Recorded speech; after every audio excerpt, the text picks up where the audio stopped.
అత్యవసర పరిస్థితుల్లో ఈ మార్గాన్ని ఉపయోగించవచ్చును అని మేరుతంత్రం మనకు చెప్తున్నది.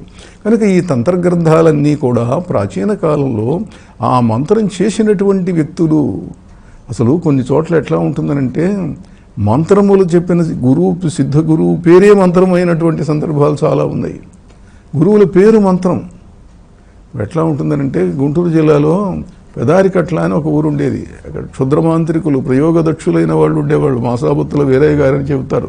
మాసాబత్తుల వీరయ్య గారి ఆన అదే మంత్రం.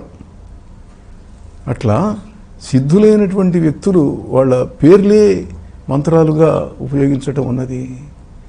సరే, ఇవన్నీ రకరకాల గురు పరంపర సంప్రదాయాలు ఉన్నాయనుకోండి. సిద్ధ గురువులను ఆశ్రయించి ఏదైనా సాధించవచ్చు. మహనీయుడైనటువంటి మహావతార బాబా కుర్తాళంలో సిద్ధగురువు అయినటువంటి అగస్త్యుణ్ణి ఆశ్రయించి 48 రోజులు అతి కఠోరమైన దీక్షతో కేవలం ప్రాణాలు నిలబెట్టుకోవడానికి కావలసిన మంచినీళ్ళు ఇవి తాగుతూ 48 రోజులు చేస్తే ఆ మహాసిద్ధుడు సాక్షాత్కరించాడు. అగస్త్యుడు సాక్షాత్కరించి ఇతడికి సిద్ధత్వాన్ని ఇచ్చాడు. గురు పరంపర, గురు మహత్వము, సిద్ధగురు శక్తి సామాన్యమైనటువంటిది కాదు.